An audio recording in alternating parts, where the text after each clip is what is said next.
quarterback sit in? I'm assuming it's a pretty big challenge to go run an offense that you just kind of learned.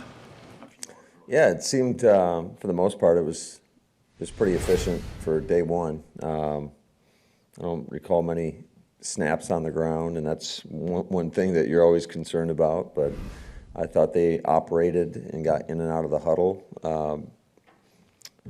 as good as you can expect them to do on the first day. So all in all, I was pretty pleased. What's your attention on? Are you looking at individuals, or are you just looking to make sure everything's running? Yeah, just kind of the big picture. There's a lot of new faces around here, from coaches to players. So you're watching a lot of the coaches coach for the first time. Coaching football. I mean, we've been in our phase 2 with our vets, but and it's been all basically positional drills to to see them out there interact when we're actually running plays. It was good to see. Now, you always have this camp right after the draft. Why do you think that's the way to go versus doing it next week? You just like having them here, then giving them a break and sending them back? Well, I think you want to get them in right away and try to give them the information so that when they get here in phase 2, they've got a chance. And they got a week now to kind of go home after this, digest what they've learned here. And also, you kind of want to prime them for what they're going to experience when they come back a week from now in terms of just how hard they got to go in everything that they do. And so going to stress tomorrow the importance of wherever they go from here, you better be working out, because when you get here, you've got 1 week of phase 2, and then we're back into football. So I think this is a very good educational experience for them in terms of just how we practice, the standards that we have when we go out on the practice field, get them acclimated to the building, going from meetings to walkthroughs to practice. And so hopefully they have a better chance to kind of acclimate faster when they get back with the vets. What was the thinking with moving Alex Magoo to receiver? He's a really athletic guy, and one thing that you guys probably, I know you didn't see last year, is he spent a lot of time on the practice squad or on the scout team running receiver routes, and he did such a great job. And we feel like he's just such a talented athlete. Why not give him a chance there? He's a smart guy, works his tail off. I think he can definitely contribute on defense as well. So we felt like that might be his best chance here. Was it just receiver? Did he do some tight end and scout team last year? He did everything last year. Yeah, he's a great team guy. So with Pratt, you got 3. Is that where you want to be quarterback? We'll see. We'll see. It's pretty fluid, like it is every year. Different circumstances come up, and then you adjust. But it is challenging to rep a bunch of quarterbacks, especially when you're. Jordan's still a relatively young quarterback, and you want to get him a bunch of reps, and just to divvy those out, it can be challenging. Hey Matt, speaking of Jordan, several of the rookies said that he texted him right away after they got drafted. I think Aaron did that sort of thing too, but what does that just tell you about the effort he's putting in as a leader? Yeah, I think it just shows how far he's come, his maturity level, and really kind of taking the reins, taking ownership of his team. And he's been fantastic throughout the course of the offseason. And, that's kind of what we expect from him. Is it harder to coach with a ruptured Achilles or with a... I knew you were going to ask that. I knew you were going to ask that. I just knew it was going to be you. So, is it easier to coach with a ruptured Achilles or your arm and a immobilizer? Probably the arm. What happened? Got in a little fight with the bench press, so I lost. Matt, what's it been like working with Jeff Hafley over the course of the last few weeks with guys in the building? Yeah, it's been great just to see how he interacts with the guys. He does a great job of giving them the the why behind everything we're doing. I think that's important, showing the guys how teams are going to attack us. Because I think if you have an idea of how people are going to attack you, you got a better chance of stopping some of the plays that are going to come at you, and being able to throw counters to what people are going to do. So I think he's done an outstanding job, just how clear and concise he is, and then he does a good job of wanting to get to know these guys and build a relationship with them. I know it's shorts and all that, but what did you think of the athleticism your linebackers showed, Cooper and Hopper? Yeah, I thought they really stood out, in my opinion. It was a great day one, but there's a long way to go, and they've got a lot to learn. So you had Hopper at the middle mostly. Is that going to be kind of in flux? You might move those guys around day by day? Or? Yeah, I think it's, everything is just new right now. So I think it'll kind of happen organically where those guys end up, just like I'm sure you guys are going to ask why Jordan was at left tackle only. Everything's fluid around here. Yeah, can you see his Morgan's quickness just in the drills? I mean, stand out to you? Yeah, absolutely. You can see his athleticism. I think actually the whole group looks really athletic, and they certainly look the part. Now, what does, when you're watching these guys, what, aside from the big picture that you were talking about earlier, what are you looking for? I mean, you've seen them on tape, right, in college, but you're seeing them in person for the first time. What are you trying to you can't rule anybody in, obviously, or make lasting judgments, but what are you looking for when you're watching your guys?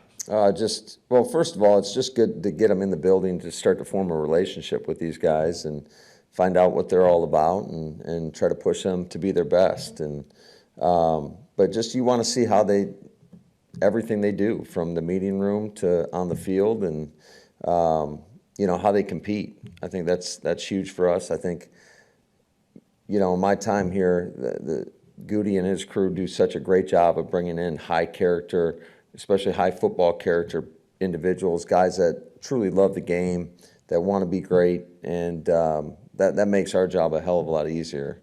And it makes it a lot more fun, too, when you're working with guys that want to put in the work, that are willing to do all the little things that it takes in order to be their best. And so, it's great to get the guys in the building, get them acclimated, and start to get to know them.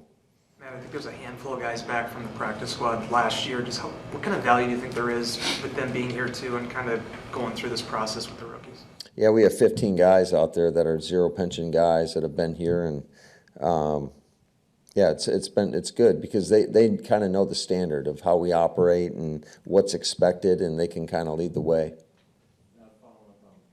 Question, I saw Pearson got a haircut, but isn't there a big opportunity for him? You guys didn't bring back Josiah, and what have you seen from him so far during the offseason?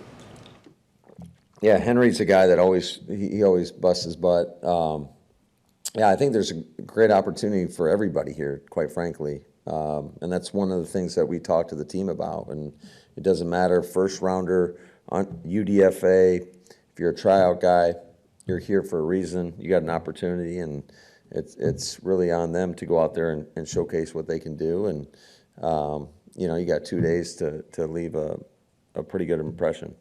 Do you kind of hold up Carrington Valentine as the example for some of these guys, like even a Caden King? Like, here's a 7th round pick, they wound up being a starter. Sure. I mean, there's a lot of examples, like Malik Heath as well, as a UDFA that played some significant snaps for us last year, and Bo Melton, another great example. We've got a lot of great examples, I feel like, and we have had over the course of a lot of years of guys coming in here and earning a spot and playing significant snaps for us and playing at a high level. A year ago, you go into the draft like, who are my tight ends, right, from the players you lost in free agency. Now, do you feel like you've got a gap this year, or do you feel like things have settled a little bit that way?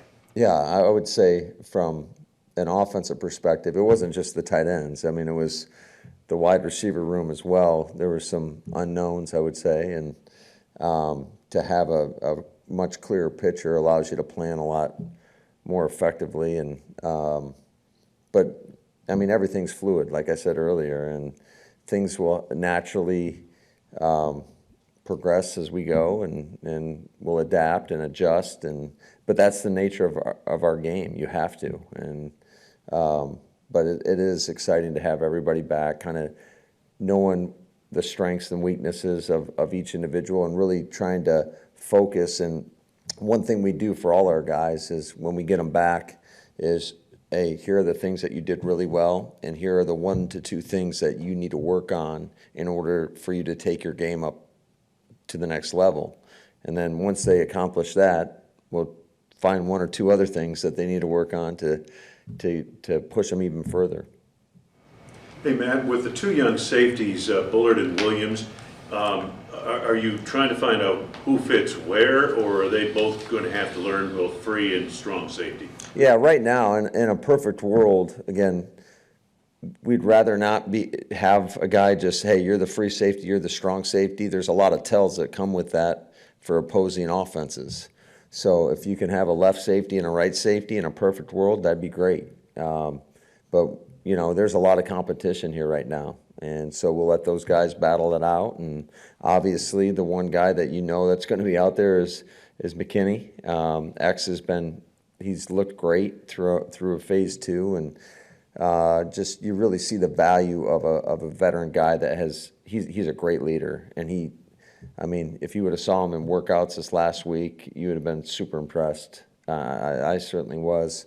He was leading the way. Really, that whole defensive back room has been really impressive when you're talking about Jair, Keyshawn, Stokes looks night and day from where he was a year ago. Carrington Valentine looks so much better physically in terms of it's hard for these guys that go through the draft process, that go on all these visits, that are training for the combine, and when they get a real off season to just focus on their bodies, it's amazing how much growth they can have. And I think we've seen that from CV, and so it's a very competitive defensive backfield, one that we're really excited about.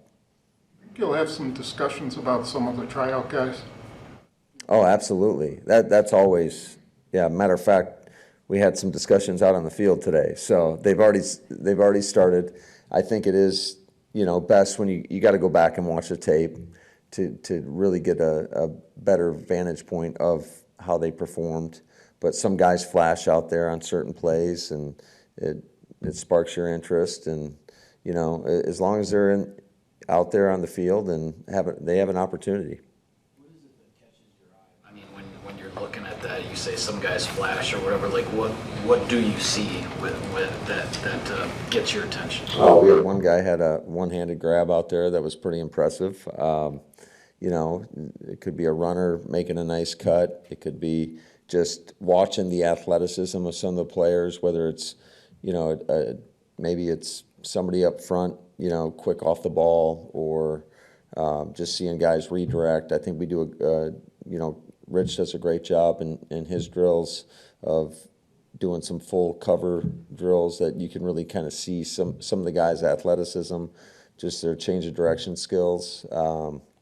So there's a lot of things that could cause a guy to flash. Hey, Matt, going back to the safeties for a second. After the draft, you talked about how the best guys will play, how much you love the idea of competition in that room. So how do you kind of see how you're going to give those 3 guys that opportunity opposite? I know Katana's got the toe or whatever, but you got 3 guys that you've invested in. What's kind of your plan for figuring out who is the best guy? Yeah, I think it's going to happen over time. You're going to try to, we'll probably mix and match a lot of the lineups, and it's important for these guys to be available, to do all the little things, making sure they're fueling, hydrating, so that they are available, so that you can get the best pitcher possible in terms of who's going to win the competition. But I don't think we'll really know until we get pads on, until we get out into training camp. You're in the preseason games. I think that's when it'll kind of show itself. 2 more, please. We're talking to Campanelli next week, I think, for the first time. He seems like he might have a screw or 2 loose. Is that how he always is? I wouldn't say that. I just think he's got a lot of juice, and I think he loves the game of football. He loves the history of football. He's, I think, did I mention it last week or whatever? He's showing Lawrence Taylor cut-ups of just guys giving great effort, running down on punt as a flyer. He loves football. That's what I'd tell you. He's enthusiastic about the game of football. He loves coaching the guys. He's got a great personality, and I think one that really attracts the players to come to him. And, we're lucky to have him. Matt, do you feel like you and the coaches have a pretty good idea now? I know the defensive staff's different, but of just how much to give these guys so they can, in this camp, so they can play fast and not be thinking and kind of show what they can do without being burdened? Yeah, it was pretty minimal today, because you just want to see them go out there and see the talent, and you don't want guys thinking bogged down by that. Now there are some nuances that come with whatever we're doing out there, but for the most part, yeah, I think it was a pretty pared down menu. When we get to the real installs, there's going to be much more volume to them. Like, I heard there was cans being called, right? Like that. Yeah. It wasn't completely. I mean, that's our offense, so I mean that's just part of it. There's certain plays that you absolutely cannot run into certain looks, and but that's why I thought the operation was pretty smooth. Now we did have a walkthrough, as much as you can make it a walkthrough this morning. These guys are pretty amped up, so I'm constantly telling them to slow down after every play, because that's just, I don't know why it is that way. We tell them quarter speed, but inevitably they want to go faster.